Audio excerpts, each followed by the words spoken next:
take the farm selfishly.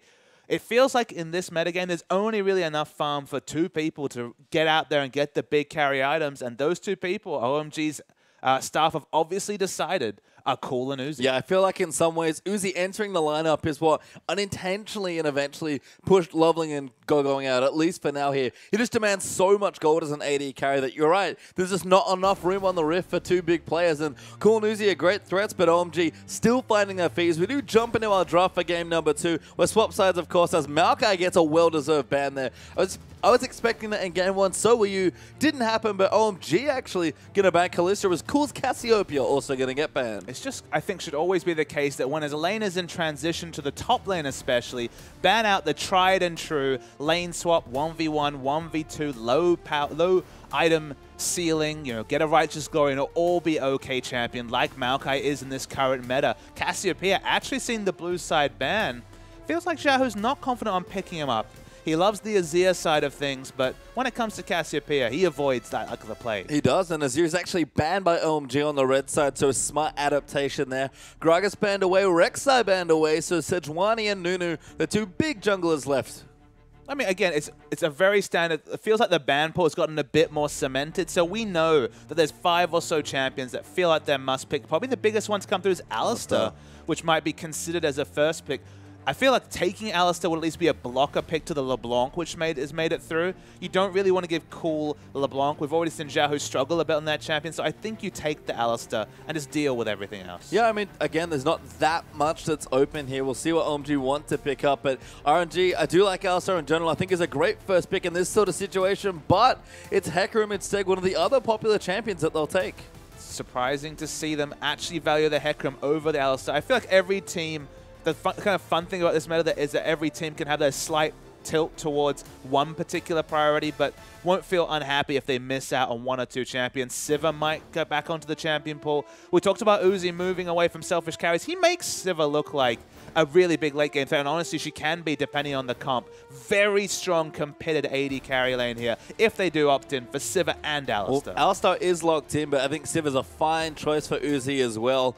Woosh has not really shown that much. He does play Vayne, so that's a potential soft counter pick, I'm going to say. I'm definitely not committing it to being an actual counter pick. MLXG, though, locks into Sejuani straight away with it being left open. And that's a response, of course, to the Sivir Alistar that OMG picked up for themselves. Picking the CC jungler, there's not too many options on the board. With Rek'Sai and Gragas being taken out of the pool, the early pressure junglers, you can go off meta with the Lee Sin, or you just kind of have to deal with medium pressure junglers. Sejuani with Sin, people like Clearlove make it work in terms of ganking pressure.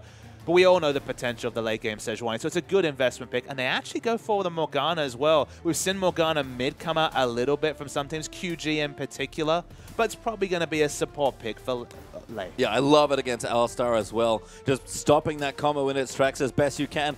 Jarvan Nartho coming in, so Narvan will make his triumphant return back to the LPL. Now that is a surprise. See, a very confident Narvan lock-in. Of course, the Gnar, no surprise against Hecarim. Wait to see what Jiang's... Gnar is like, I'm expecting full tank. He doesn't really feel like he's at that stage in his development where he's going for the Frozen Mallet or Black Cleaver. He doesn't have years of mid lane experience like Zatai to transition to top and just build damage items as if it's in meta. So the Jarvan, though, that's a Loveland champion. Playing not Loveland and going for Loveland's favorite in Jarvan, super surprising to me, but it's locked in, and what an engaged trio they have between Alistar, Gnar, and Jarvan, set up by the Sivir ult. Yeah, good stuff there already, but RNG complete their composition for this second game.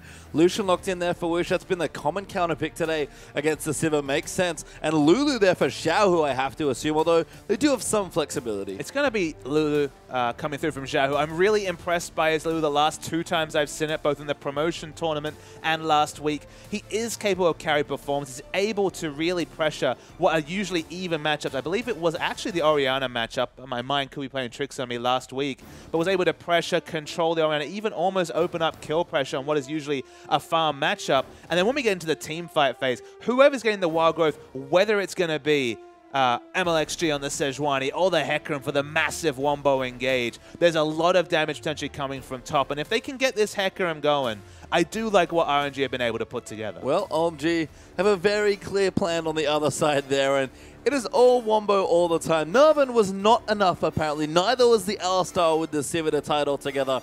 They needed the Shockwave in as well from Cool, and Xiaohu's Orianna looked decent but couldn't quite get the job done. Cool going to have another big carry performance on very old-school, classic Cool champion. I'm a little bit surprised to see that Orianna. I thought maybe the Ari, given how great he is, the champion. Rookie's impressive performance earlier today might have been brought out for just a bit more mid-game power, but we rotate through these lineups. Lulu versus Orianna is what we eventually get in the mid. Gonna be a farm fest. Yeah, I mean, I guess we're going to go back to mid-game here, and if that's what OMG want to do and play big, honestly, classic OMG style with that Freight Train. There's so many Freight Train style ultimates here that, you know what, for a new team, it's often said that you just want to take your big ultis and put them all together. I think if you're starting out and trying to find your feet, this is a fine strategy for OMG. It feels like brute force backline engage versus flank ward backline engage between the two teams. Very similar identities again, but this should be a more bloodthirsty game, Page Time. I'm expecting a lot of kills, a lot of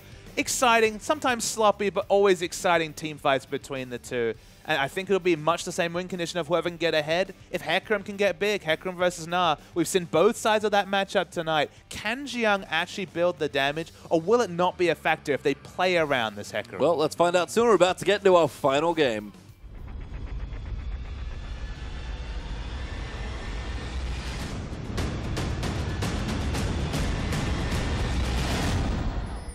And we're on to the Rift now for RNG. Royal Never Give up against Oh My God. OMG are currently a game up after a very strong push in the late phase of game number 1. But game number 2 could be anyone's here in OMG. A rough start to their season here, 2-2. RNG the same here. Will the teams continue on and split once again to remain at a 50% win rate for the season, or are OMG going to jump ahead here and get the full 3 points? Speaking of jump ahead, RNG have been really aggressive in their early rotations. Let me rush to lane up top to see if there was a quick lane swap coming through from OMG. They took down the ward with the nice auto attack cancel with the Northern Winds from Sejuani and pick up the minion. They have such an aggressive line of vision in the top side. You can tell from the lack of pots that Hecarim's kind of trying to suss out what's happening at level 1. Does he have to port back and just pick up potions? Can he start a camp? Can he even start a camp on the enemy side of the jungle? So far, it looks like a prototypical lane swap being engineered by RNG in terms of their vision, but their bottom lane's actually going straight to the bot side. Yeah, it's really weird for them to start on the left side of the map but have the duo down to the bottom. I mean... Not vertical jungling. Wait, hang on. This is very complicated. Yeah, no, okay, so we actually are going to have 2v2 lanes, but Xiang's the one confusing me because he's just hanging out on the top side, but that is, of course, is his side of the jungle. It is. He's the odd one out in this situation. It looks like it was going to be vertical jungling given the vision line. It's obviously a lot safer for them to jungle on the top side, but the result is they've actually sent multiple members bottom. It's going to be standard 2v2 lanes, just with what looks like a trade in terms of their red buffs, and you'd have to think, I believe that at least Jueja's got the knowledge and isn't going to get 3 buffed again, but we've seen him get 3 buffed once, so it's possible. Yeah, don't want to do it again here. No extra pressure coming through for MLXG, but red buff, sorry, has been taken away by RNG on the blue side. So he'll go back to his own blue buff now on their side of the map. Cool versus Xiaohu now. We'll see what happens as Cool gets a quick level 2 there and able to put a bit of pressure. No, Lulu's auto attack damage a little too much early on. I guess the only thing I can speculate is that with the second smite, maybe they felt like they could get the 3 buff from brute force.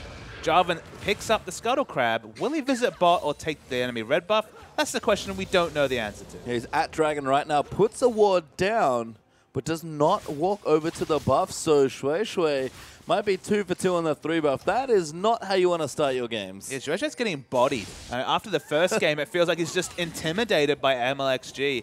MLXG, if anything, has shown aggression is the name of his game. Even just during that spotlight replay, so many attempted plays. Okay, not coming off, just given the texture of the game. But it's good to see him still trying things late in the game when it looked inevitable that OMG would pick up a victory. And amazing.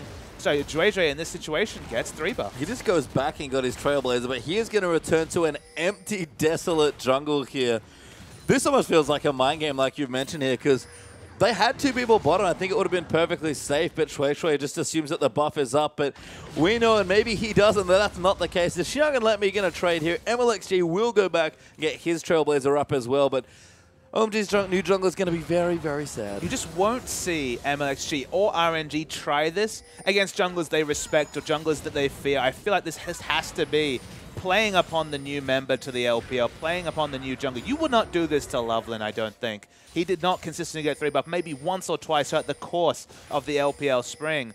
But it's good assertive play. It's using the 2 smites to take the camps faster than expected. But it's not like Zhuezhui went to an enemy camp and was surprised to not find it there. He's just been a herbivore almost, killing his smaller camps. Yeah, he's just taking whatever he can get. And the nice thing is that maybe a slightly risky start, but a good gambit there paying off for RNG means that Sejuani has a completely safe farm now to level 6. Jarvan's the one that's supposed to apply all this early pressure pre-6 and ramp up when he finally gets his ulti. MLXG is just going to have a field day farming out the rest of his jungle and getting that ultimate. And all the nerfs to Jarvan was centered around removing the armor from his Demacian standard, which obviously makes his early jungle clear that much more risky. He falls low, he's not as sustainable, he's not usually high enough health to actually visit lanes afterwards, especially when he's jungling much more than he wants to be.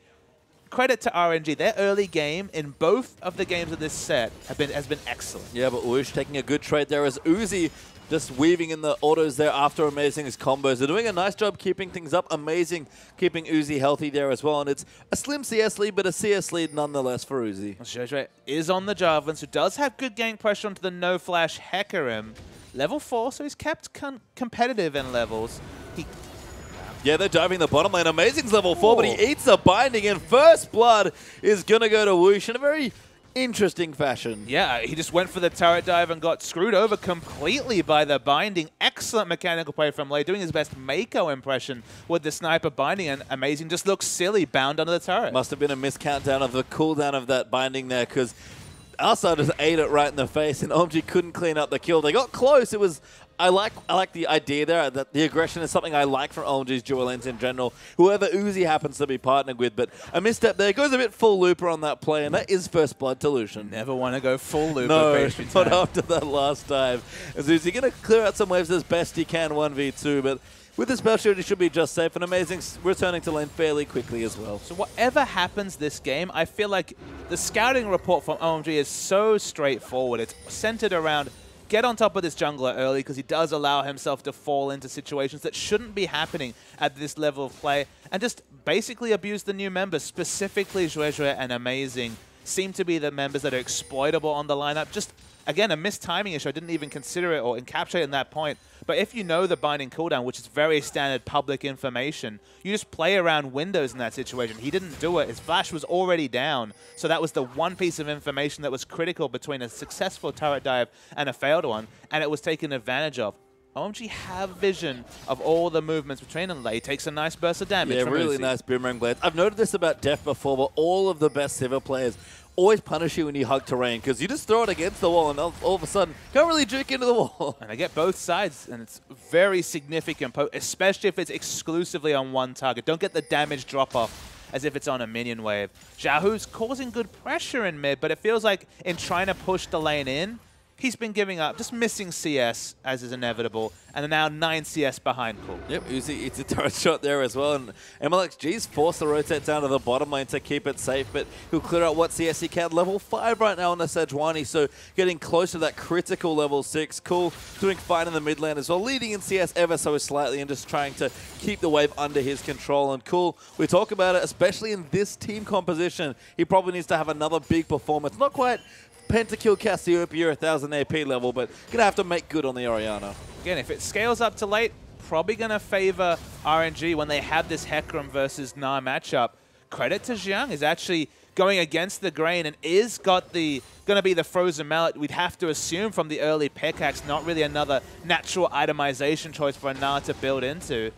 Let me takes a lot of damage. The pickaxe will do that. They're starting to bullying him around as well. The Gnar ultimate already used, so Xiang's done the majority of his burst. Let me can feel safe for now. Has his ulti as well if he absolutely has to use it. But bullying around, keeping competitive in CS, starting to apply pressure to Let Me. Who knows if a jungler's up there for the next time that trade happens. That's going to be a dead horsey. I think it's important that Xiang stays on top of the Hecarim. Hecarim and Sejuani are the two different factors. Spotted out by a ward, should be able to get here as now. Yep, Xiang just going to hang hang out here and try and waste as much of MLXG's time as possible. 80 carries, though, still looking good for Uzi. His 10 CS ahead despite amazing face planting himself into the turret, but no backs have come through just yet. It's just dueling Doran's blades here. And right now that favors them as a great Black Shield keeps Woosh safe from the Pulverize. And you kind of have to take in consideration comps when we talk about CS advantages.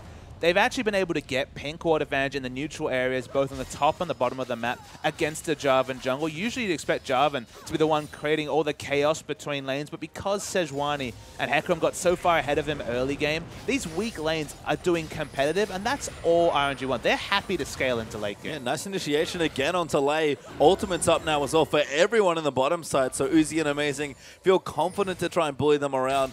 Shui is actually in the sidelines there as well, but he's not called in. Xiang looking to go back, but doesn't quite go yet. And Let Me also getting low, but again, just some blows being traded in the top side. And he's starting to think that apart from Alistar diving a turret again, a kill is on the horizon for one of these teams. That might just signal the first dragon as Shui accidentally makes it angry. Accidents abound for Shui this game with the home guard. Hop up, doesn't quite get there, forced to fight. Ulti there from Let Me, and that's an easy kill for Hecarim.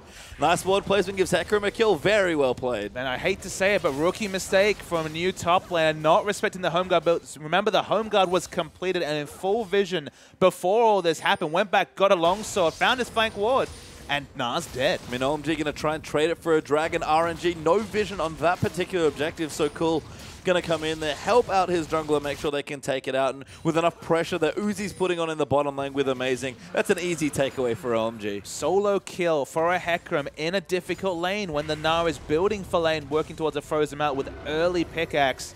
I think that's invaluable. I think the Dragons, as we saw last game, 3 Dragons to 0 lead for RNG, and they're not really a relevant factor in the late game. It's not a huge concern. Woosh takes the CC in that situation. MXG's around. Oh, Amazing. That might have been a misplay. Ulti's a bit early. Doesn't get out of the stun from Morgana. And now MLXG's here. Pops in the ultis again. Amazing. Getting CC for days. Massive ult from MLXG. But Shui's down here as well. Woosh going to get the first kill. Xiaohu's here as well. And OMG have no answer. It was beautiful layering of CC. They did not use the ultimate from Sejuani until it guaranteed a kill, knowing that Amazing's flash was up. Staggered the CC. The sniper binding hits again from Lei.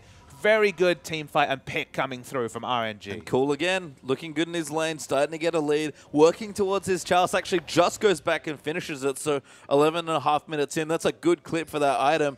Both AD carries going to back as well. It seems like Woosh might enter a lane against Uzi once again with an item advantage. And Uzi, I think knowing this fact, actually staying for an extra amount of time, trying to match the item buy. Feels like Uzi's definitely one of the old school of AD carries. It's always saying, no, I will be the one to back us. I will be the one to control the wave and get it in the right spots. You're right, pruning a wave with 109 CS in the bank. It could be a scary first item purchase from Uzi. Could just be a straight-up Infinity. I mean, Woosh is 2-0, so he needs to have a big buy here. Amazing twice now has died. First of his own accord with a bit of an early dive, and next with just a great gank there for MLXG. Uzi knows that once again he's sort of in an awkward situation in the lane where he's probably going to be behind, so he's trying to minimize that as much as possible and goes back with just about the same items that Woosh has. I was trying to work out if he could afford the average blade. It looks like he could have, but chose to go more for the immediate power with the dagger, the boots, and the pot, which adds up to 800 gold. So didn't go super greedy, did Uzi? Makes sense. Uzi's someone that always loves to fight you in your lane. So if you can't match the AD, you can't fight. So Uzi, you know he wants to fight. The investment bankers, for once, step away from the bot lane. Uzi's not about that life, man. Invest all you like. Xiang with a nice ulti. Pressures onto Let Me, but not quite enough. Needs the Frozen Mallet, actually, to really start putting the pressure down, but should have it in short order. Still, 107 to 106. Being competitive in what was always a difficult lane. Okay, the Frozen Mallet's probably a tipping point to making it really tough for the Hecarim, but Hecarim was able to build for the team fights effectively, picking up the very early home guard.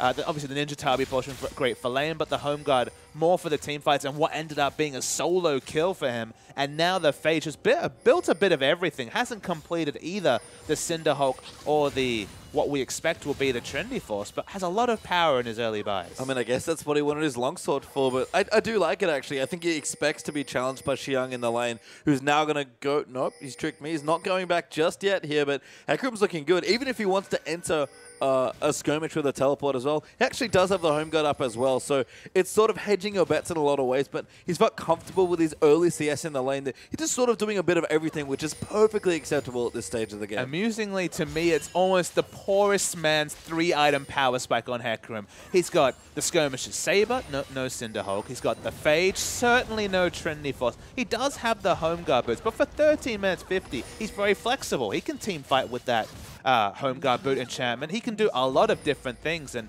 man, he can certainly go and proxy waves. Yeah, apparently. He's got MLXG here as well. I think they're just trying to prune the wave for a dive. Tower does go down on the bottom ultimate. side. Yeah, Xiang's about to pop back in a mini now as well. They're going to wait for it. They just can wait as long as they want. Xiang does have a hop. He goes over, but it's not quite enough. Too much damage and tankiness, and MLXG going to get himself a kill. Still practice as well. Lulu wasn't even needed. They did not use the Onslaught of Shadows or the Glacial Prison. Love it from RNG. Very smooth, very smart turret dive. As you mentioned, even waiting out the tiredness coming through from the Gnar. Yeah, and Lei rotates into the mid lane to prevent the push coming through for OMG. Cool. Might try and line up an ulti here, but Amazing gets tagged with a Glitter Lance. Actually takes some damage, but MLXG not going to pull the trigger on the ulti. Does still have it, actually. Didn't use it in the dive in the top side. And Dragon back in a minute 30. Shang will be back. He's got his Frozen Mallet, but we're about to break out into a few more team fights, it feels like. And that's the crucial factor. Frozen Mallet's wonderful in the laning phase. Does give you a nice load of health, but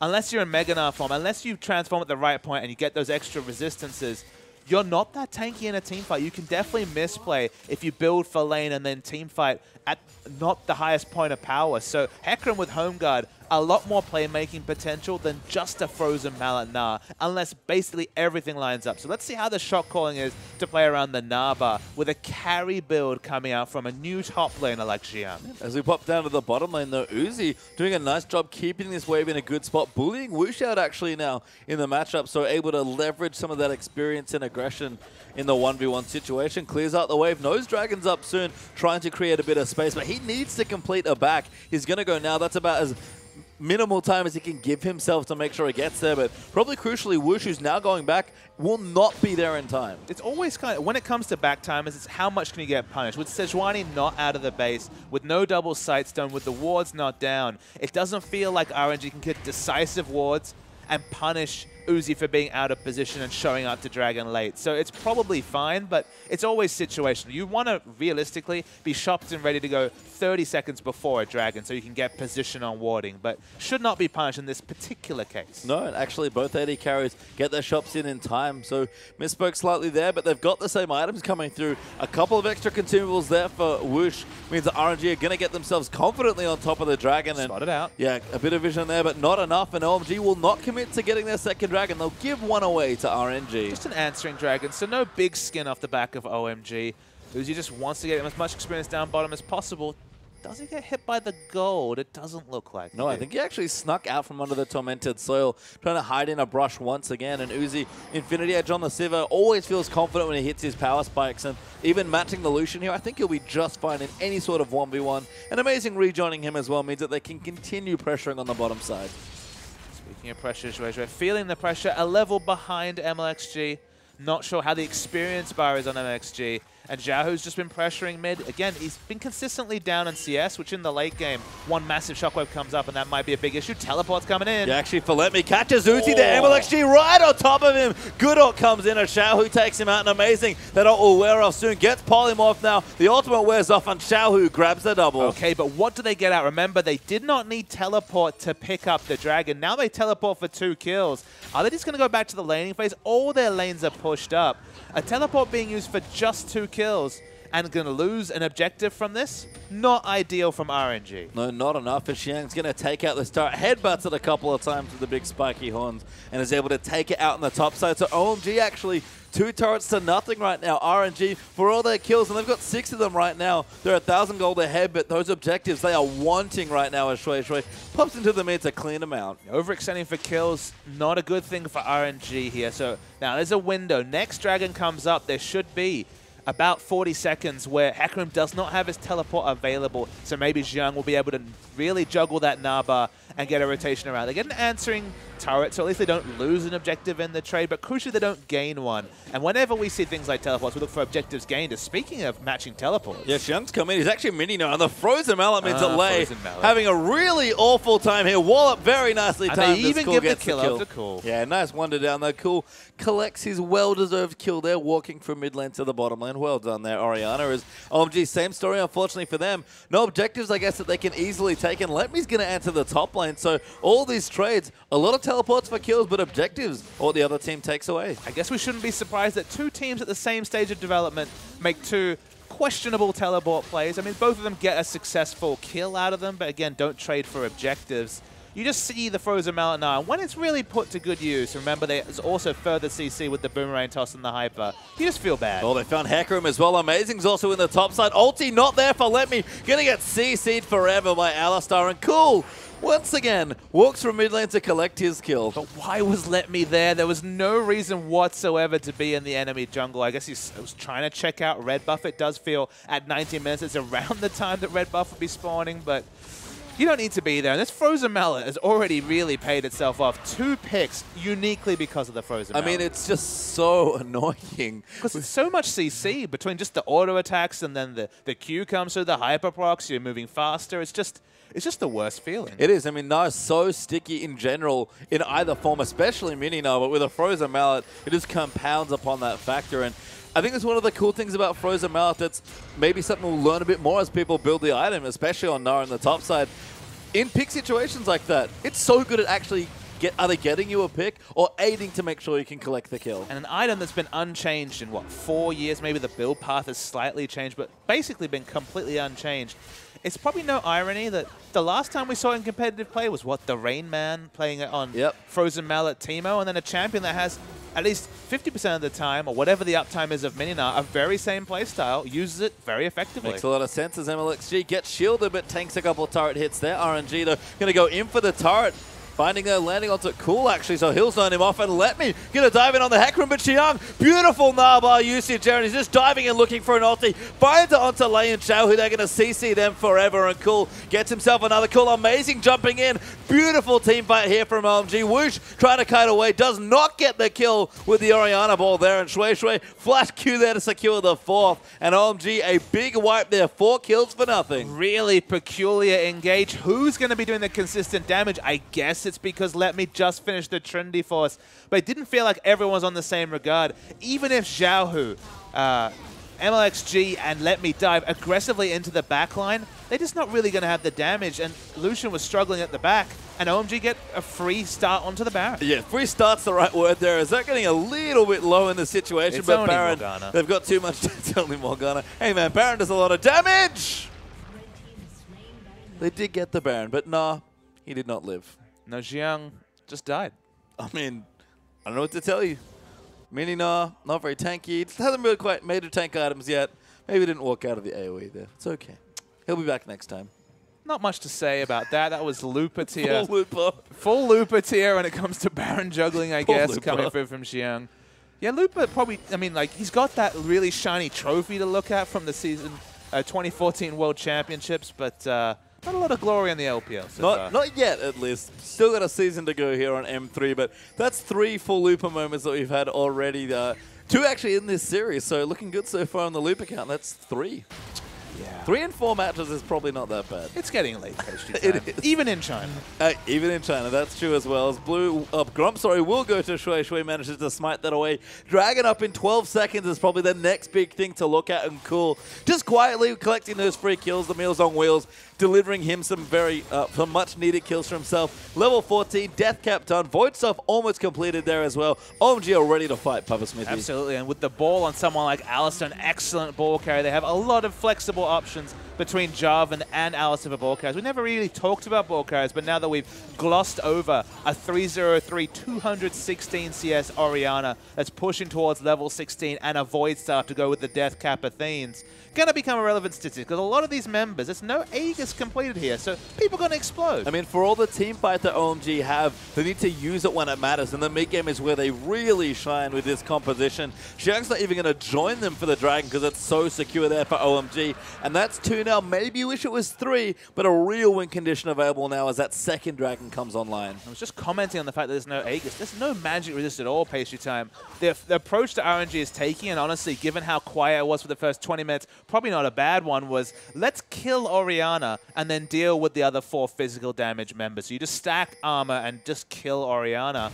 Once you're stacking on AP, got Flash and Cleanse available even after winning a team fight, just ignoring Orianna becomes less of a realistic option, and they need that Aegis pronto. They do, and Cool's going to have that Void Stuff well and truly before the Aegis has come online. It's good now.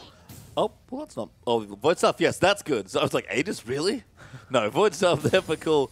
3 item power spikes here for Orianna. Xiang's going to have a Randuin's fairly soon as well. Front lane's going to be tanky. Carries will do damage. Everything going well. And OMG, they just need to find a way to pressure. And we've got Baron maybe for a bit longer here. Going to start to get some vision down and try and see if they can get a pick. And the unique thing about Let Me's build is you might think, okay, he's got the Trinity Force at a good timing. He's working towards the Frozen Heart. He does not have the Cinderhulk yet.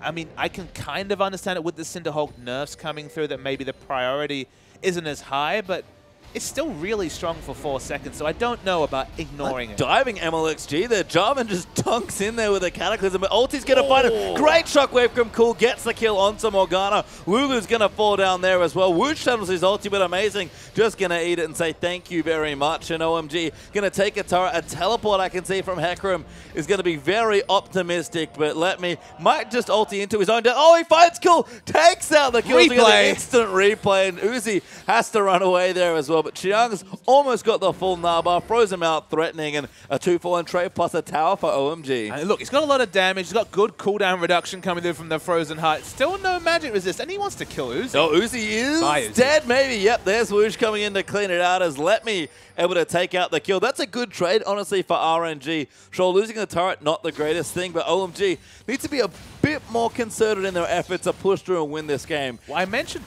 build armor, kill Orianna. That happened there, and he could just run at Uzi, and there's nothing he can do. The damage still very, very respectable.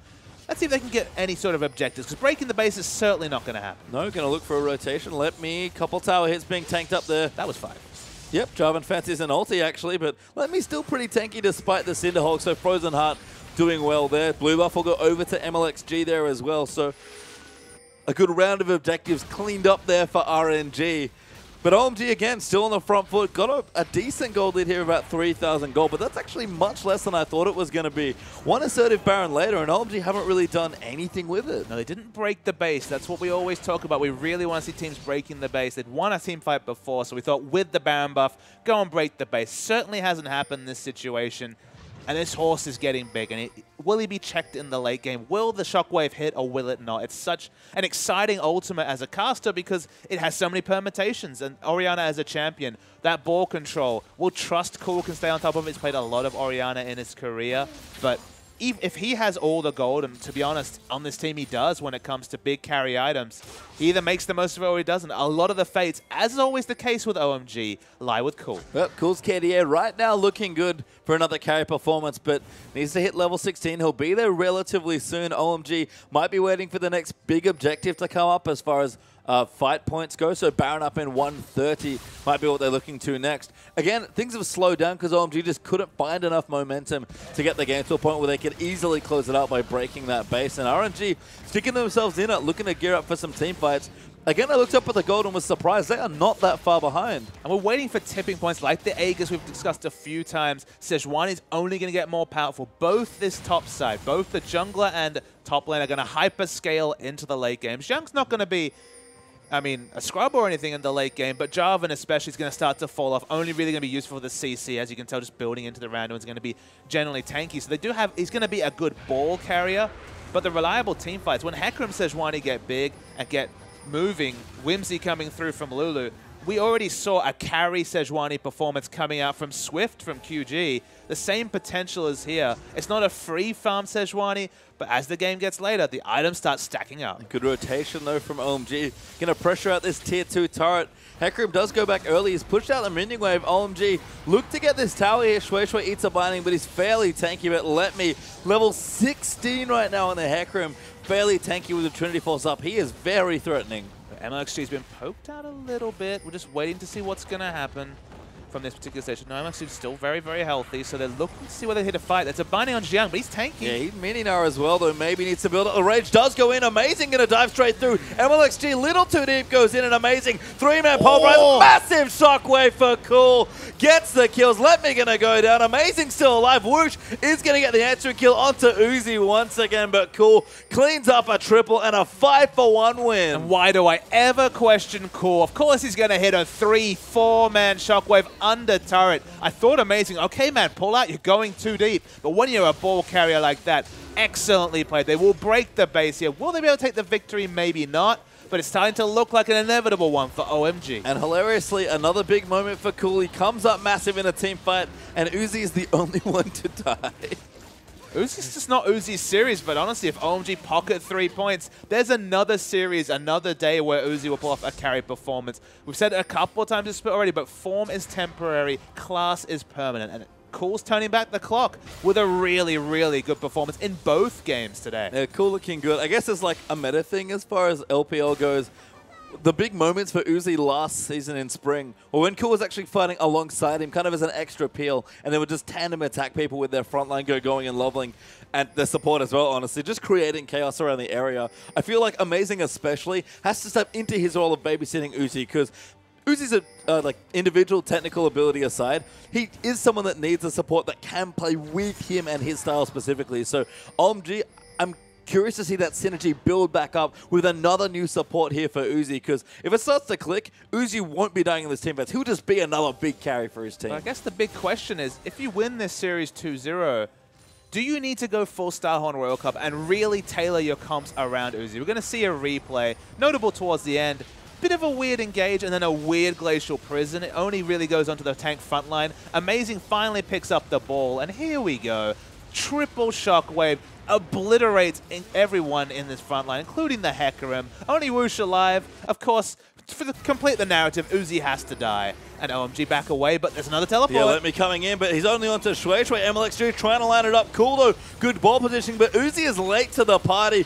Glacial Vision comes out there, but it lands under the tanks there, and Shui gonna zone out the carry. Lei gonna channel his ultimate, but he's dead now as Uzi takes him out. Xiang jumps in there on the Gnar, moves Whoosh into the wall. Cool goes in. Uzi takes the double. Now Letme's gonna be under threat as well. Xiaohu's getting massively chunked out. There's Uzi's triple. There's the quadra. Can it be back-to-back carry pentakill? Xiaohu sitting in there. They're gonna try and cut him off, and Uzi, can he find him? Xiaohu all the way back down. Xiang's diving into the base, but it doesn't matter. They surrender. And Uzi, he's denied the pentakill. Scumbag surrender stops the pentakill. Very nice move coming through from Jiang. Actually teleporting to the other side of the base just to try and get the slow from the frozen mount. Probably would have been a penta. Hand on Uzi's head, probably a little bit frustrated that he doesn't end with an asterisk and say, okay, didn't carry, but pentakill. No pentakill, but OMG. We said it at the start of this game. Both teams at the same start of their rebuilding phase. Both teams, 3 out of 5 new members for OMG as the smiles come through,